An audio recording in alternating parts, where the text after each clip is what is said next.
Shalom saudara, salam integritas. Voice of Pentecost hari ini akan membahas mengenai Yesus sebagai teladan integritas dalam perbuatan. Integritas menurut Kamus Teologi Westminster merupakan istilah teologis untuk menunjukkan kemurnian dan kejujuran sebagaimana manusia diciptakan di dalam rupa dan gambar Allah. Alkitab menunjukkan bahwa Yesus adalah sosok yang mendemonstrasikan level integritas yang sempurna, di mana kita dapat meneladani dan belajar darinya. Matius 22 ayat 16, ahli Taurat dan orang Farisi yang membencinya berkata, "Guru, kami tahu, engkau adalah seorang yang jujur dan dengan jujur mengajar jalan Allah, dan engkau tidak takut kepada siapapun juga, sebab engkau tidak mencari muka." Nah, kata seorang yang jujur dalam terjemahan New International Version menggunakan kata man of integrity, artinya seorang yang berintegritas. Pertanyaannya kini, mungkinkah kita bisa hidup berintegritas seperti Yesus? Jawabannya adalah ya, sangat mungkin. Sebab kita memiliki potensi untuk menjadi serupa dengan Kristus. Dan dalam hal ini, kita sangat dimungkinkan untuk hidup berintegritas seperti Yesus. Kehidupan berintegritas bukanlah kehidupan sempurna tak berdosa secara moral, tetapi adanya kesesuaian antara motivasi, pikiran, dan tindakan. Kalau kita melihat tokoh Daud, dia bukan sosok yang sempurna, tetapi Alkitab mencatat bahwa kehidupannya mencontohkan karakter yang dewasa, utuh, dan tulus di hadapan Tuhan. Maka dari itu, marilah kita juga menunjukkan integritas kita sebagai orang percaya dengan mempraktekkan tindakan dan perkataan Yesus di dalam keseharian kita. Apa saja yang Yesus contohkan bagi kita? Pertama, Yesus mencontohkan bahwa integritas ialah mengasihi musuh, sekalipun menurut kita dia tidak berhak menerima kasih tersebut. Di dalam perumpamaan seorang Samaria yang baik hati, Yesus mengajarkan bagaimana kita seharusnya menerima dan mengasihi orang lain. Orang Yahudi tidak suka bergaul dengan orang Samaria, tetapi justru orang Samaria yang dibenci inilah yang menunjukkan belas kasih kepada orang yang terluka. Integritas berbicara tidak hanya mengetahui soal doktrin dan pengajaran belas kasihan, tetapi menghidupi ajaran belas kasih itu. Kedua, Yesus mencontohkan bahwa integritas berbicara soal kehidupan yang tidak munafik. Yesus mengecam keras perbuatan orang-orang Farisi dan menyebut mereka orang-orang yang munafik, karena mereka tidak melakukan apa yang mereka ajarkan atau katakan. Matius 23 ayat 3 menunjukkan bahwa Yesus mengakui kebenaran ajaran ahli-ahli Taurat dan orang Farisi. Itu harus dituruti dan dilakukan. Tetapi kemunafikan mereka adalah karena kehidupan dan perbuatannya tidak sama dengan apa yang diajarkan. Di sini kita bisa belajar bahwa berintegritas artinya berusaha menghidupi firman yang kita baca dan dengar. Ketiga, Yesus mencontohkan bahwa integritas berarti memiliki kejujuran dalam melaksanakan tanggung jawab dan mengembangkan talenta. Yesus datang ke dunia mengemban misi dari Bapa untuk menyelamatkan umat manusia dari dosa. Dan dalam melaksanakan tugas dan tanggung jawabnya tersebut, Yesus menunjukkan bahwa dirinya adalah sosok yang jujur di dalam perkataan maupun tindakannya. Mari kita mengevaluasi perkataan dan tindakan kita hari ini. Adakah kejujuran di dalam setiap aspek kehidupan kita? Ada dua hal yang bisa kita lakukan supaya bisa hidup seperti Yesus. Yang pertama, membuka diri untuk dipenuhi oleh Roh Kudus. Pertumbuhan kerohanian tidak bisa terjadi tanpa Roh Kudus dalam hidup kita. Roh Kuduslah yang memampukan dan menuntun kita supaya menuju kehidupan kedewasaan rohani dan menghasilkan integritas yang membuat kita semakin serupa dengan Kristus. Kedua, mengambil bagian dalam komunitas orang percaya. Ibrani 10 ayat 25 mengingatkan kita untuk tidak menjauhi diri dari pertemuan-pertemuan ibadah dalam sebuah komunitas. Bahkan kita diminta untuk saling menasehati dan semakin giat menjelang kedatangan Tuhan. Di dalam komunitas inilah kita dapat saling menasehati, mengingatkan, bahkan nilai-nilai moral dan karakter integritas dapat diajarkan, dicontohkan, dan dilakukan. Di gereja kita sendiri, Terdapat kul, di mana kul merupakan tempat berlangsungnya pemuritan dan tempat di mana karakter kita diasah untuk semakin serupa seperti Kristus. Sudahkah Anda tergabung di dalam kul? Kesimpulannya, Yesus merupakan teladan integritas yang sempurna bagi kita. Sebagai orang percaya, kita dimungkinkan dan dimampukan untuk menghidupi kehidupan yang berintegritas seperti yang Yesus lakukan dan teladankan.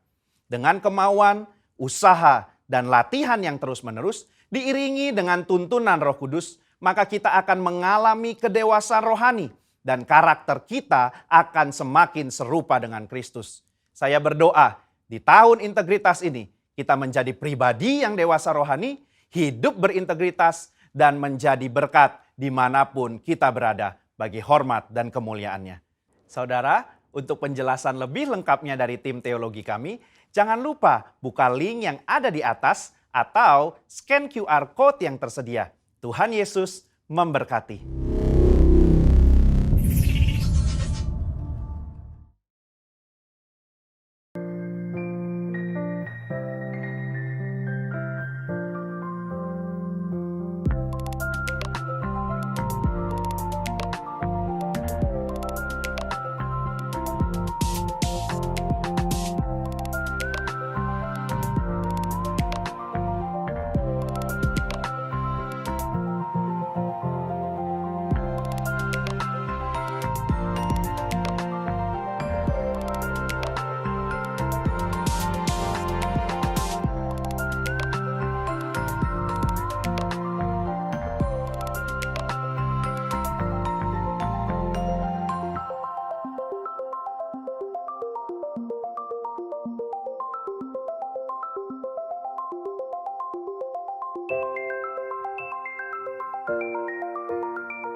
Haleluya, puji Tuhan. Shalom saudara. Apa kabarnya pagi hari ini? Saya percaya kita semua dalam keadaan yang baik, luar biasa di dalam Tuhan. Sukacita yang luar biasa pagi hari ini melingkupi setiap kita, setiap rumah-rumah yang ada. Mari kita siapkan hati kita siapkan diri kita akan memuji dan menyembah Dia. Boleh kita kasih tepuk tangan dan sorak-sorai yang terbaik buat Tuhan kita. Sorakan haleluya. Mari kita tepuk tangan sama-sama. Terima kasih Tuhan. Haleluya.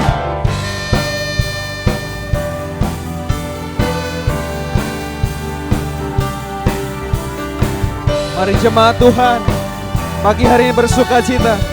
Pujian ini sama-sama katakan. Sukacitaku penuh dalam Yesus Tuhanku. Anggur baru Tuhan sediakan.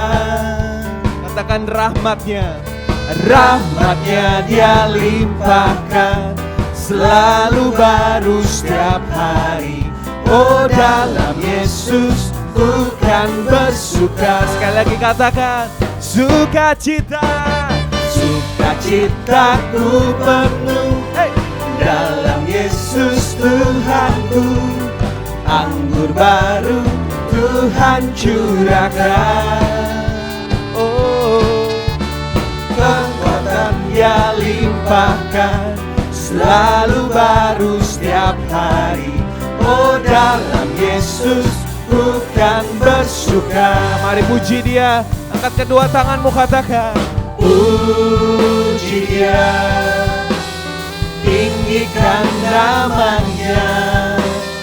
Puji Dia, muliakan namanya. Akan selalu bersyukur, sebab Dia pokok pujianku. Ya Yesus, sukacitaku. Boleh sekali lagi, katakan sukacita.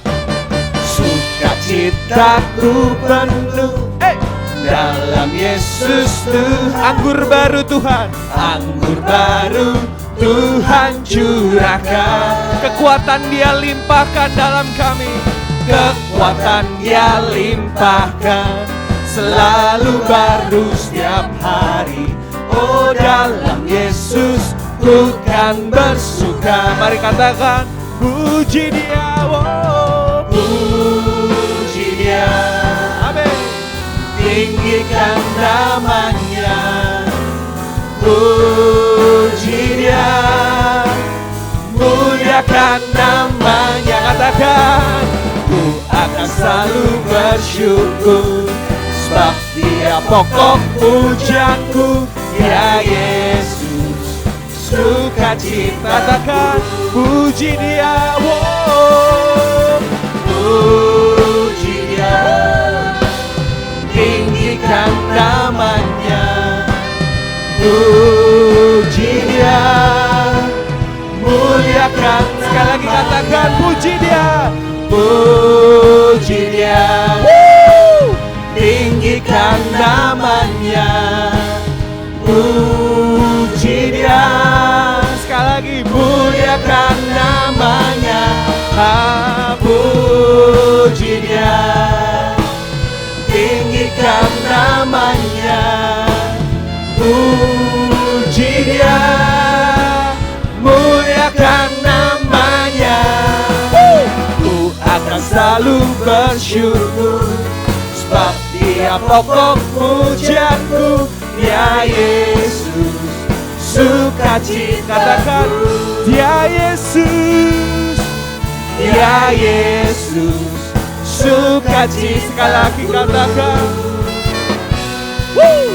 Ya Yesus, sukacitaku. boleh tepuk tangan sama-sama katakan, sukacita. Haleluya.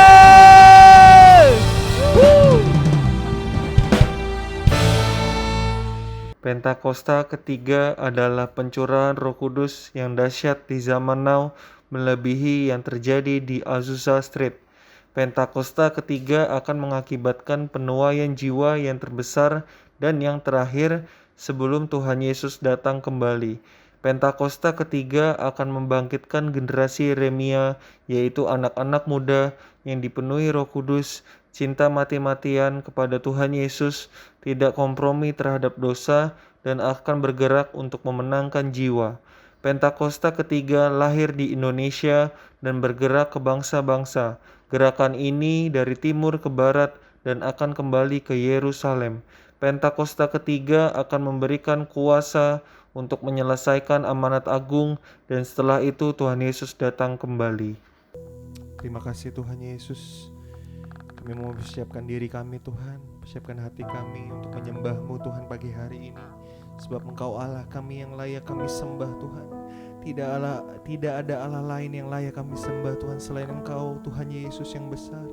Terima kasih untuk penyertaan-Mu di tahun yang baru ini Tuhan, tahun 2021 Tuhan. Kami boleh ada sampai hari ini, semua karena anugerah-Mu, semua karena kebaikan-Mu Bapa. Thank you Lord Jesus. Thank you Jesus. Yesus Tuhan, mulialah namanya. Yesus Allahku, besar kasih-Nya. Dahulu, sekarang, dan sampai selamanya. Kasih-Nya tak pernah berubah. Oh, Yesus Tuhan, mulialah namanya. Yesus Allahku, besar kuasa-Nya. Dahulu, sekarang, dan sampai selamanya.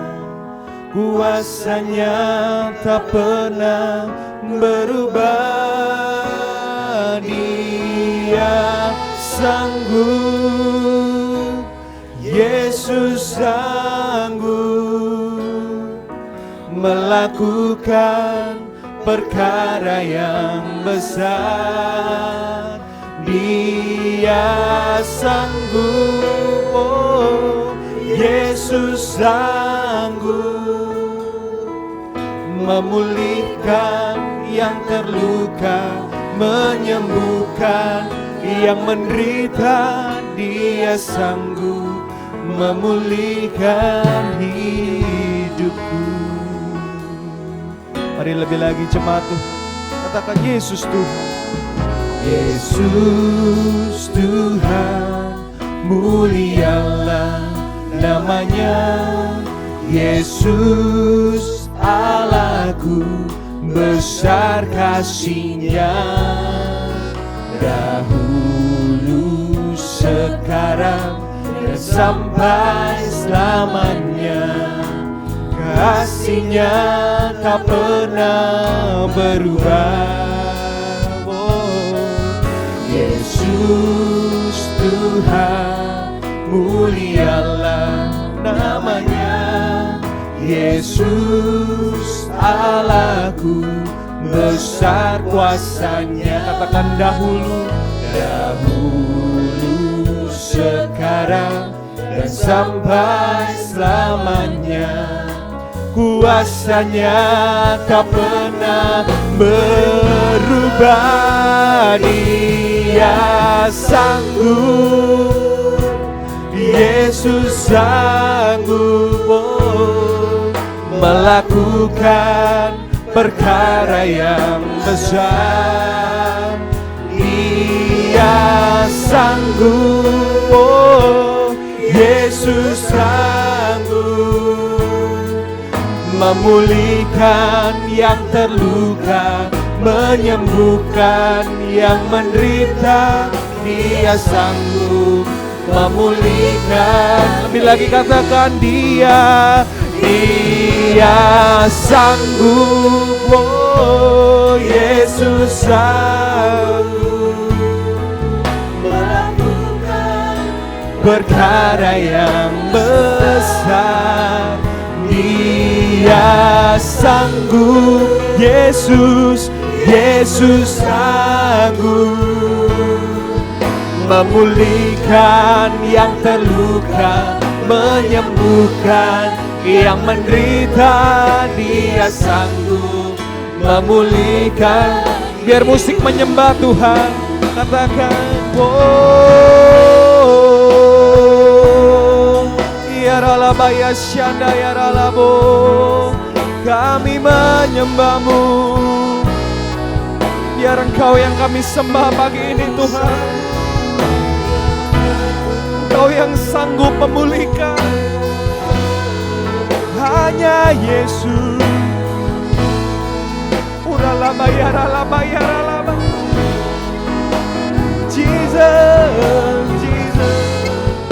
Mari lebih lagi dengan segenap hatimu katakan Dia sanggup.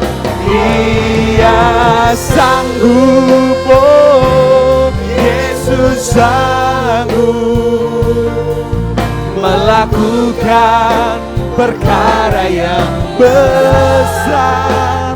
Ia sanggup, Yesus sanggup memulihkan yang terluka, menyembuhkan yang menderita. Dia sanggup. Mari lebih lagi jemaat Tuhan.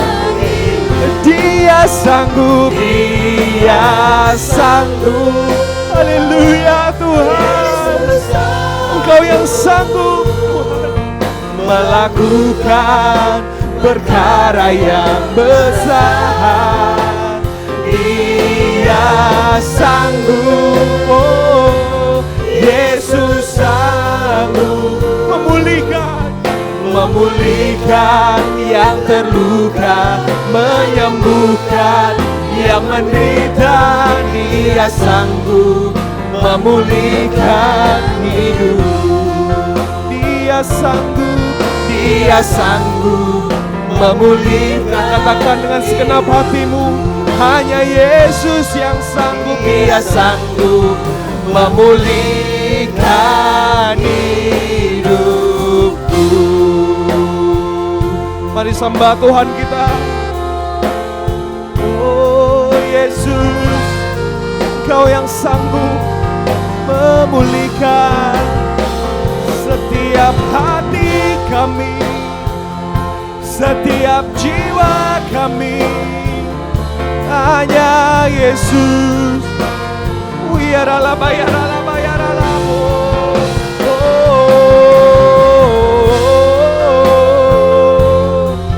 Mari menyembah Tuhan pagi ini. Engkau yang merindukan kuasa Tuhan, sebab Dia yang sanggup memulihkan, Dia yang sanggup menjamah setiap hati, setiap hati yang terluka, setiap jiwa yang merindukan kuasa-Mu Tuhan.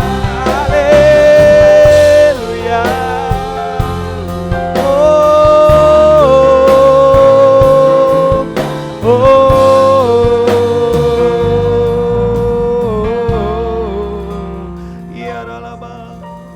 Mari sembah Tuhan kita.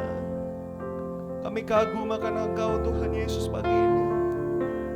Engkau yang sanggup memulihkan setiap hati yang terluka, setiap jiwa yang haus akan hadirat-Mu. Mari jamah setiap kami lebih lagi Tuhan.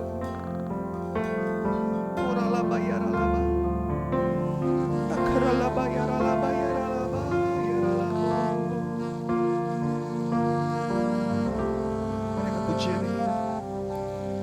Ku kagum hormat akan Engkau, ku kagum hormat akan Engkau. Kau Allah yang layak dipuji, ku kagum akan Engkau. Mari sembah Tuhan, katakan.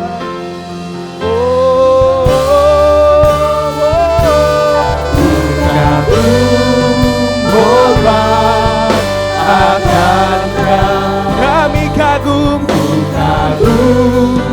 hormat akan Engkau. Kau Allah yang layak dipuji, ku kagum. Mari sambil bangkit berdiri, kita pujani lebih lagi. Kami kagum akan Engkau. Ku kagum hormat akan Engkau, ku kagum hormat akan Engkau. Kau Allah yang layak dipuji, ku kagum. Mari lebih lagi, jemaat Tuhan, kami kagum hormat akan Engkau. Kami kagum hormat akan Engkau. Kau Allah yang layak dipuji, ku kagum akan Engkau. Ku kagum akan Engkau. Ku kagum akan. Katakan Yesus, Yesus. Mari berikan sorak-sorai buat Yesus yang sanggup memulihkan, yang kami kagumi Tuhan. Kami percaya Engkau yang memulihkan setiap hati kami Tuhan. Terima kasih Tuhan Yesus untuk pagi hari ini. Untuk pagi yang indah ini Tuhan, kami boleh berkumpul memuji menyembah-Mu Tuhan. Naikkan sembah kami Tuhan. Kami tahu itu anugerah damai sejahtera yang luar biasa Kau berikan buat setiap kami Tuhan. Sebentar kami akan dengar firman-Mu Tuhan. Urapi setiap kami, jamah setiap kami Tuhan.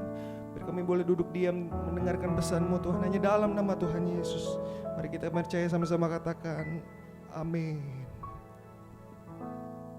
Shalom Bapak Ibu kekasih dalam Kristus. Bertemu lagi bersama saya di ibadah online hari ini. Sebelum kita masukin ibadah online, kita akan berdoa. Mari kita berdoa. Bapa di surga, kami mengucap syukur dan terima kasih. Engkau sungguh Allah yang baik. Kalau kami hari ini diberi kesempatan untuk mendengarkan sedikit firman-Mu, kami yakin, kami percaya, semua itu karena kemurahan-Mu, karena kebaikan-Mu, karena anugerah-Mu. Terima kasih Bapak, terima kasih. Kami mohon kepadamu urapan, penyertaan-Mu, berkat-Mu selalu ada di dalam ibadah online ini. Hanya di dalam nama Tuhan Yesus kami berdoa, haleluya, amin. Bapak Ibu kekasih dalam Kristus, kita tahu dalam pandemi ini kita mengalami satu masalah yang besar. Saya dapat kabar pandemi ini akan berakhir lebih dari 3 tahun. Itu begitu sulit buat kita. Terakhir-terakhir ini banyak orang jenuh mendengarkan masalah COVID-19, pandemi Corona ini. Tapi kita sebagai anak-anak Tuhan, kita harus yakin, harus percaya. Banyak anak-anak Tuhan yang berguguran.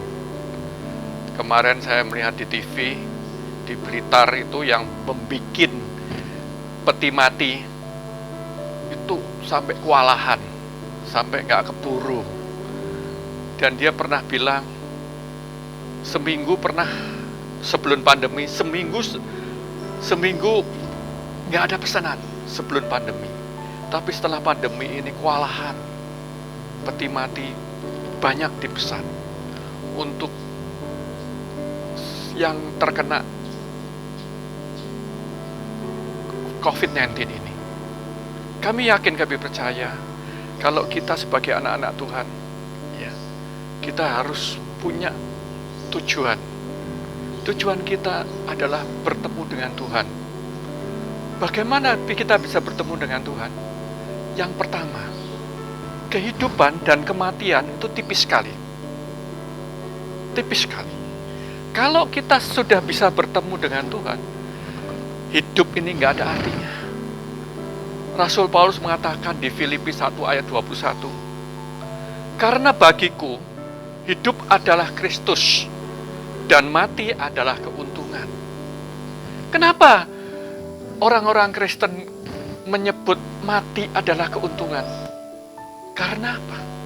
Sebelum kita bertemu dengan Tuhan Yesus, kita ini kayak sampah, nggak ada artinya.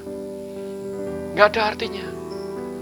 Saya juga mengalami satu pencobaan. Tuhan mengizinkan pencobaan itu terjadi seperti Ayub, Daud. Saya juga mengalami. Dan Tuhan izinkan itu. Saya merasakan bahwa kehidupan kita ini tipis sekali.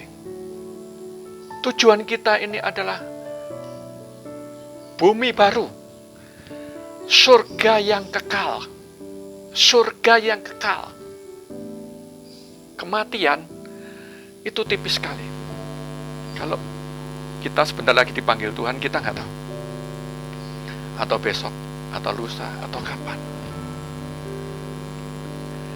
Saya mendapatkan dari gembala sidang kami bahwa tahun ini adalah tahun integritas. Tahun 2021 adalah tahun integritas. Maksudnya kita harus memiliki pribadi yang jujur dan karakter yang kuat. Pribadi yang jujur itu sulit. Mempunyai karakter yang kuat itu sulit. Kondisinya tidak memungkinkan, makin sulit, makin nggak menentu. Kita untuk mendapatkan sesuatu karakter yang kuat dan kejujuran itu susah sekali. Kejujuran dan ketulusan itu penting buat kita sebagai orang-orang Kristen. Mazmur 24 ayat 4 dan 5 dikatakan, orang yang bersih tangannya dan murni hatinya, yang tidak menyerahkan dirinya kepada penipuan dan tidak bersumpah palsu. Ayat 4, ayat 5 dikatakan, dialah yang akan menerima berkat dari Tuhan dan keadilan dari Allah yang menyelamatkan dia. Begitu sulitnya kejujuran dan ketulusan saat ini. Banyak orang Kristen itu berguguran. Karena apa? Pak, kalau kita jujur, kapan kita bisa makan, Pak? Pak, kalau kita tulus, kapan bisa hidup, Pak? Jadi, begitu sulit kita untuk mendapatkan orang yang jujur dan tulus. Jadi, jujur dan tulus ini pengertiannya begini. Yang pertama, jujur dan tulus merupakan bagian kehidupan yang semakin langka untuk didapati. Padahal keduanya merupakan bagian elemen harus dimiliki oleh manusia seperti yang dikehendaki Tuhan. Jangan terlibat penipuan dan jangan terlibat berdusta atau berbohong. Nah, ini sulit ya. Saya ingat waktu saya ketemu Tuhan Yesus, saya mengalami suatu pertobatan yang begitu kuat.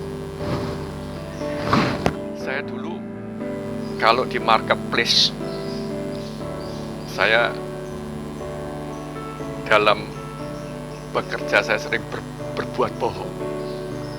Sejak saya ketemu Tuhan Yesus, saya mengalami suatu proses yang begitu berat. Saya harus berbuat jujur dan saya harus melakukan ketulusan. Bagaimana kita berbuat jujur?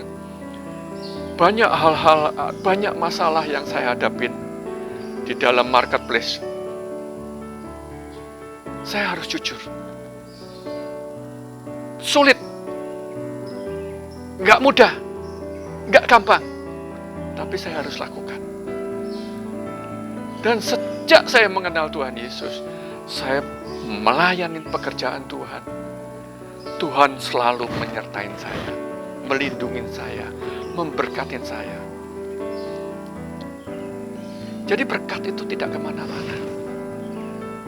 Saya sejak melayani Tuhan, aset saya tidak berkurang, bahkan bertambah. Karena berkat itu akan mengalir. Kalau kita sungguh-sungguh, kita bisa mempertahankan kejujuran dan ketulusan. Jadi, ada pertanyaan. Siapa yang layak menghampirin Tuhan? Siapa yang layak menghampirin Tuhan? Itu sulit sekali. Hanya Tuhan sendiri yang tahu. Karena apa? Tadi di Mazmur 24 ayat 4-5 dikatakan, hanya yang jujur dan tulus yang bisa ketemu dengan Tuhan. Ayub, contoh, ini Tuhan sendiri yang berkata. Di Ayub 1 ayat 1 dikatakan, ada seorang laki-laki di tanah Uz dan bernama Ayub. Orang itu saleh dan jujur. Ia takut akan Allah dan menjauhin kejahatan. Ini Tuhan sendiri yang berbicara. Tuhan sendiri yang berbicara. Ayub itu saleh, jujur, takut akan Tuhan, menjauhi kejahatan. Bagaimana kehidupan kita? Pak, kalau saya jujur, saya nggak bisa makan, Pak. Pak, kalau saya tulus, saya nggak bisa hidup, Pak. Yakin, kita sebagai anak-anak Tuhan, kita percaya. Tidak usah takut. Kalau kita mengutamakan Tuhan, kita percaya kepada Tuhan, kita mengikuti apa yang Tuhan katakan, saya yakin Tuhan pasti memberkati kita. Tuhan pasti melindungi kita. Tuhan pasti menguatkan kita. Tuhan pasti menyertai kita. Dan keselamatan itu akan kita terima. Dan kita akan ketemu dengan Tuhan Yesus. Contoh yang kedua, Daud. Ini Tuhan sendiri yang mengatakan. Di Kisah Para Rasul 13 ayat 12b dikatakan, Tuhan mengatakan, tentang Daud, Allah telah menyatakan, Aku telah mendapat Daud bin Isai, seorang yang berkenan di hatiku dan melakukan segala kehendakku. Melakukan, berkenan, melakukan kehendakku, berkenan di hatiku. Ini susah. Apakah Daud tidak pernah berdosa? Dosa. Apakah Daud tidak pernah bersalah? Bersalah. Dia membiarkan anaknya Absalom berbuat dosa. Dia membiarkan anaknya melakukan, dia tidak memberitahu kepadanya. Tapi dia bertobat. Dia mengaku dosa-dosanya. Dia bertobat. Dan dia melakukan kehendak Tuhan. Dan berkenan di hati Tuhan. Puji Tuhan. Jadi contoh Daud itu sangat bagus sekali. Daud itu memiliki konsep yang benar tentang Allah. Konsep yang benar tentang Allah. Tuhan adalah pencipta dan pemilik seluruh bumi ini dengan segala isinya. Dialah Raja kemuliaan. Kalau tentang Daud, saya ingat. Saya setiap pagi saya selalu mengucap syukur. Tuhan, saya mengucap syukur. Kalau saya diberi kesempatan hidup, saya dapat menikmati hidup ini. Saya dapat bertemu dengan keluarga. Saya dapat makan minum secukupnya. Saya dapat melihat pemandangan yang indah. Saya dapat menghirup udara yang baik. Semua itu karena kebaikan Tuhan, karena anugerah Tuhan. Jadi kita yakin dulu bahwa Tuhan itu adalah pencipta dan pemilik seluruh bumi ini dan segala isinya.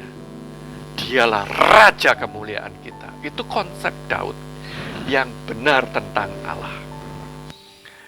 Lanjut. Jadi orang yang jujur dan tulus itu orang yang harus bersih tangannya. Yang pertama, orang yang bersih tangannya. Di Yohanes 1 ayat 1.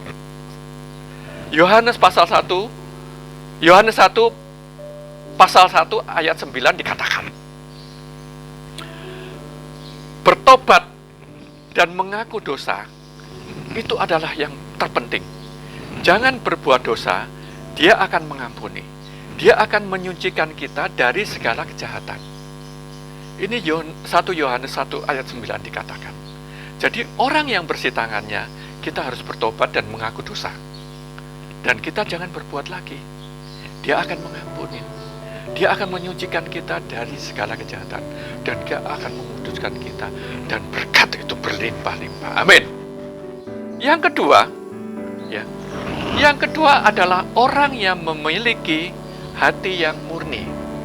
Bagaimana kita bisa memiliki hati yang murni?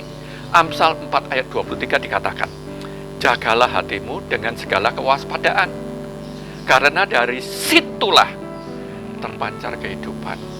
Jadi kita harus jaga hati. Ya. Jangan sampai kita itu emosi, terus kita melakukan dosa.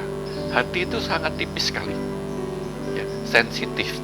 Sedikit aja tersinggung, sedikit aja marah.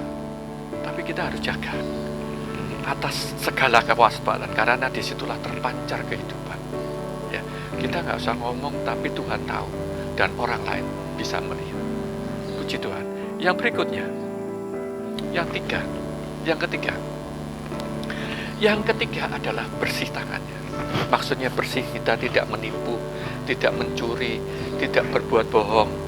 Ya, Mazmur 24 ayat 4 tadi dikatakan, ya, menipu dan memfitnah adalah persoalan serius di mata Tuhan. Ya, bersih tangannya tidak melakukan perbuatan yang merugikan orang lain. Jadi bersih, tidak bohong, tidak berbuat jahat.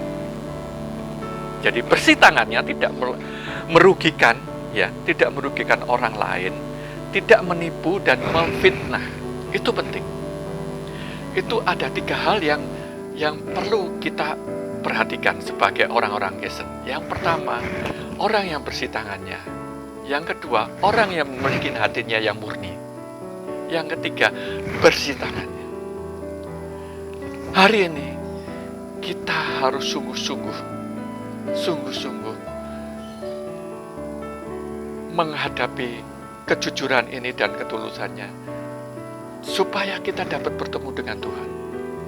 Kesimpulannya, kejujuran dan ketulusan merupakan bagian integritas yang harus dihidupi anak-anak Tuhan.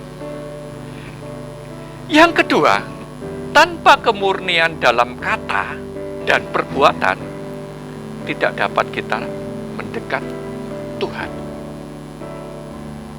Yang ketiga, Tuhan sanggup memberkati kita, berlimpah-limpah dan melindungi hidup setiap orang yang berjalan seturut kehendaknya, tanpa kita harus menipu dan melakukan kejahatan untuk sukses. Yakin, Tuhan pasti mampukan. Amin. Puji Tuhan. Sekian firman Tuhan. Terima kasih. Haleluya. Amin. Mari kita berdoa. Bapa di surga, kami mengucap syukur. Kami yakin, kami percaya apa yang disampaikan oleh-Mu ya Tuhan. Sedikit firman-Mu menjadi berkat buat kami. Yang mendengarkan, kami yakin, kami percaya Engkau juga memberkati anak-anak-Mu, hamba-hamba-Mu yang mendengarkan online ini. Terima kasih Bapak, terima kasih. Ketulusan dan kejujuran adalah penting buat Engkau supaya kami dapat bertemu dengan Engkau ya Bapak. Hanya di dalam nama Tuhan Yesus kami berdoa. Haleluya. Amin. Sebelum kita masuk dalam perjamuan kudus, perjamuan suci Tuhan Yesus, kita akan berdoa. Mari kita berdoa Bapak, Ibu. Kekasih-kekasih Kristus, kami yakin, kami percaya melalui perjamuan kudus ini, perjamuan Tuhan Yesus, Tuhan akan memberkati kita semua. Tetapi sebelum perjamuan kudus ini dilakukan, kita harus mengingat kebaikan Tuhan Yesus. Dia mati untuk kita. Dia memberi keselamatan buat kita. Perjamuan kudus, perjamuan suci ini adalah perjamuan Tuhan Yesus. Sebelum kita melakukan, kita harus mengingat, mungkin ada ganjalan di dalam hati kita, kita harus selesaikan dengan waktu sesingkat-singkatnya. Ampuni kami Tuhan Yesus. Ampuni kami ya Tuhan Yesus. Apabila kami masih menyimpan ganjalan, menyimpan kesalahan orang lain, kami mau memaafkan, kami mau menyelesaikan. Berkati perjamuan ini ya Tuhan Yesus. Terima kasih Bapak, terima kasih. Kami berdoa hanya di dalam nama Tuhan Yesus. Haleluya. Amin.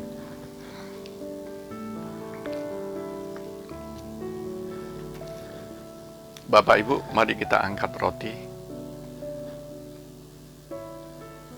Firman Tuhan mengatakan, sebab apa yang telah kuteruskan, telah aku terima dari Tuhan, yaitu bahwa Tuhan Yesus pada malam waktu Ia diserahkan mengambil roti. Mari kita angkat roti tinggi-tinggi. Dan sesudah itu Ia mengucap syukur atasnya, Ia memecah-mecahkan dan berkata, inilah tubuhku yang kuserahkan bagi kamu, perbuatlah menjadi peringatan akan aku. Bukankah roti yang kita makan ini adalah tubuh Kristus? Mari kita makan dalam nama Tuhan Yesus.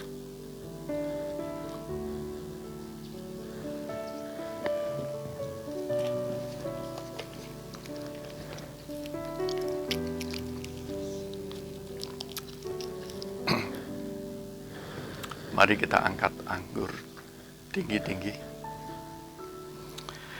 Demikian juga Ia mengambil cawan sesudah makan, lalu berkata, cawan ini adalah perjamuan kudus, perjamuan baru yang dimeteraikan oleh darahku. Perbuatlah ini Setiap kali kamu meminumnya menjadi peringatan akan aku. Bukan cahawan yang kita minum ini adalah darah Kristus. Mari kita minum dalam nama Tuhan Yesus.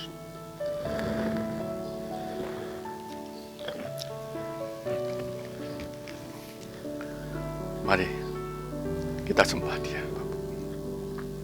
Sembah Dia. Sembah Dia. Sembah Dia. Kami mengucap syukur ya Tuhan. Terima kasih Tuhan. Terima kasih Tuhan. Terima kasih. Engkau Allah yang baik, yang sakit disembuhkan, yang lemah dikuatkan, yang kekurangan ditambahkan. Terima kasih Tuhan, terima kasih. Dalam nama Tuhan Yesus, haleluya. Amin. Mari Bapak Ibu kekasih dalam Kristus, kita angkat kedua tangan kita. Kita akan menerima berkat dari Allah Bapa.